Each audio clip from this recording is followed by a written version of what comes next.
Brigadier General Michael Greer is the director of the Louisiana Military Department. The Speaker of the House, Philip de Villiers, Senate President Cameron Henry, the Appropriations Chair, Jack McFarland, Senate Finance Chair, Glenn Womack, and the Speaker Pro Tem, Mike Johnson. This past Sunday, I took a trip over to the border at an invite by Governor Abbott. Both myself and the First Lady and 13 other governors went down to Eagle Pass, Texas, to get a briefing, where we got a full briefing from Governor Abbott and Adjutant General of the Texas National Guard. And then we went out and viewed the problem on the border. Now, we all know, in fact, I would say that probably everyone either watching or listening or reading the stories that are going to be written today, and many of the men and women behind us know someone who has lost a loved one to fentanyl.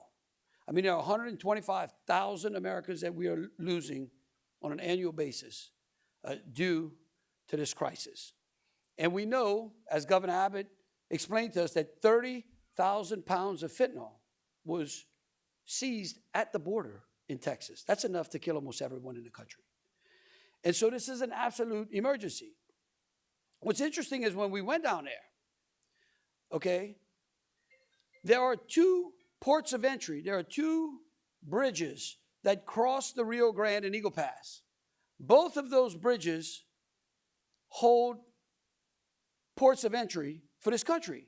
Both of those bridges, at the end of them, are manned by Border Patrol and Customs to allow people to come in and out of the United States legally. But what the government has done, what the president has done, is basically dog whistled to those who are trying to come into the country illegally and say, listen, if you just swim across the Rio Grande, we'll let you in that way.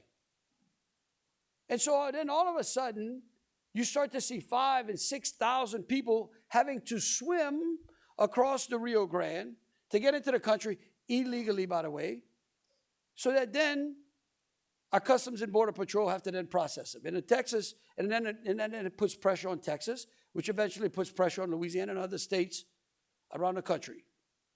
So the governor decided that he was going to start to plug the holes in the border. And he used the National Guard to do so. In fact, the states of Iowa, the states of Florida, the states of Tennessee, the states of Missouri, the states of Alaska have all committed to send National Guard troops to help the state of Texas. Now, after I left that trip, as I was going back home, I called the Speaker and the Senate President first and told them about what we saw there and what that request was.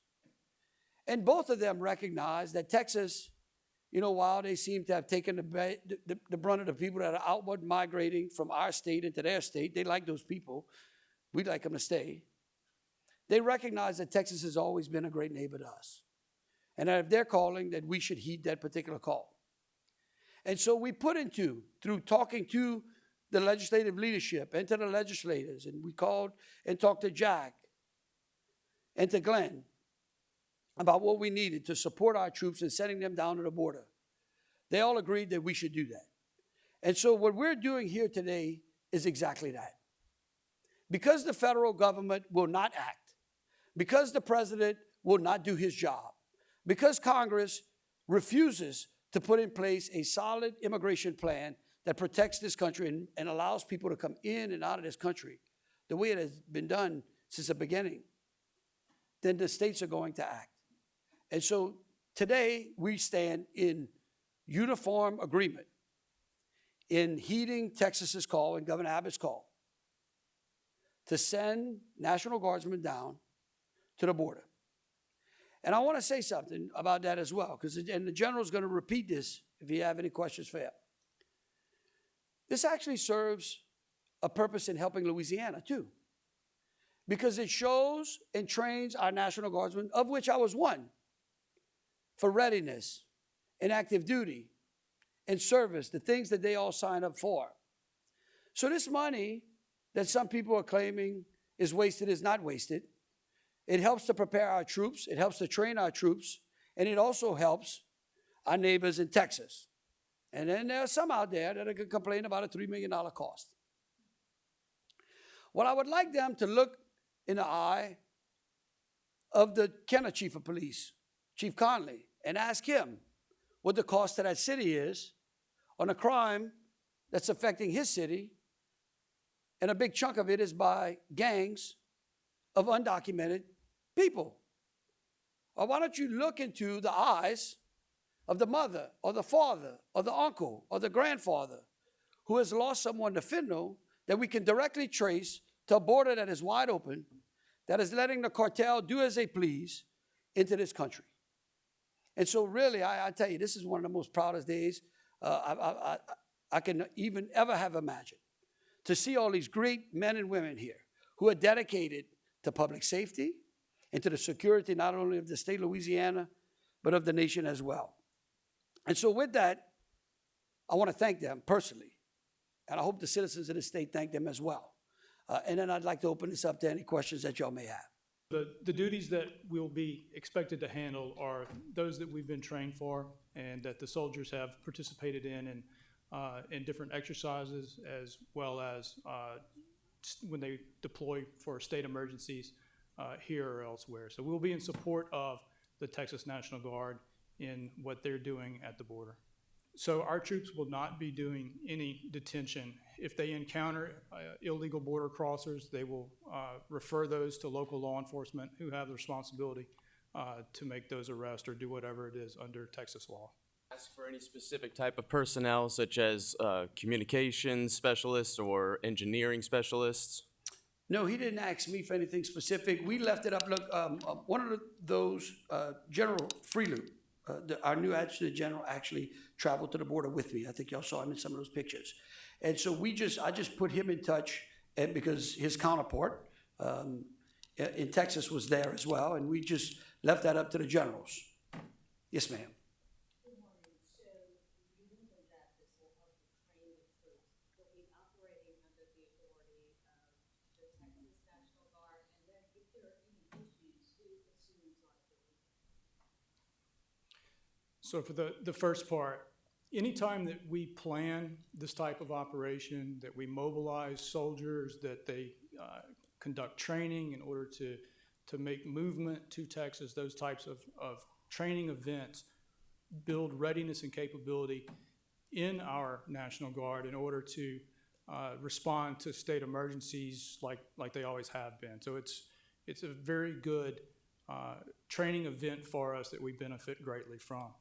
The second part to that is that they will be operating in Texas under the authorities of the Texas National Guard and doing missions as assigned through the Texas National Guard. Well, again, look, here's what I will tell you. These plans are being laid out by those like General Greer and General Freeloop and the Texas National Guard military leaders. I know that my belief is that this deployment would probably not start to sometime maybe in March. But again, I view this as a military operation, and so I'm not going to tell you exactly what the military plans are. But that's when I think the deployment would start at that particular time, unless Texas believes we need them any time sooner. Julie. Well, thank you. Governor, I have a question about whether you've read the 2022 investigation in the New York Times about Where Youth Center and what your reaction was to this story. Yes, I did, and I know this is not why we're here today, but here's what I'll tell you. That we vet all of our appointees extremely carefully, and we review things under which that might be in their particular background. I will tell you that after speaking to elected leaders and those that are absolutely concerned about getting control of our juvenile crime problem in the state, that again and again, Kenny Lofton's name continued to come to the top. Sometimes the press doesn't give it all out. I was going to say sometimes. And sometimes the whole story is not possible to be put in print.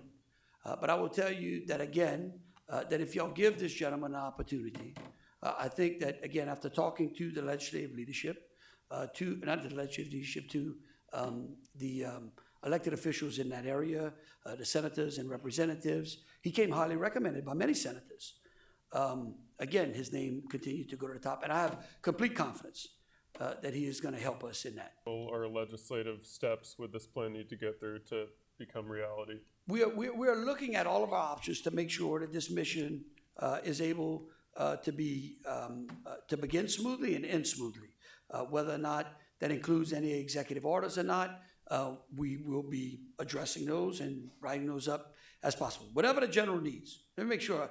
Look, as a former soldier, the one thing I know is that the last thing that I want to do as an elected official is get in the way of what generals need. Because general officers care deeply about their soldiers, and they care deeply about completing the mission. And so my commitment to them and to the National Guard is that I will always, always heed the advice and the direction that they give us and they ask us for, while always communicating that back to the legislature as well. Okay, so one more. Sir, how many guardsmen are you sending? And if any border security legislation in Congress is passed anytime soon, would that influence you to bring them back sooner? Wait, could you repeat that again? How many guardsmen are you sending? And if there's any legislation passed in Congress being worked on, would that have you bring them back sooner? Well, here's what I think. Again, I'm not gonna give particulars to a military mission. If the military and the National Guard wants to give that, then their POA can do that as well and give that to y'all. Here's what I tell you about Congress. This is the most amazing thing. I leave the border, and I can't remember if it was that afternoon or next morning, I get this alert that the Senate has reached a border bill, great agreement, bipartisan agreement. So now I look through the details of it. And I got to call Sharon. I said, Sharon, could you go get me an atlas? Make sure it's a very up-to-date atlas. Because according to this border bill, 50% or more of the funding is going to Ukraine. I don't know. Is the Ukraine on the border? I don't understand. That's supposed to be our border bill. Okay? This is the dysfunction. We are standing here today because the federal government refuses to act, because the president refuses to do his job. Now, look, we wouldn't be here today. 4 years ago, President Trump had that border sealed or was working to seal that border.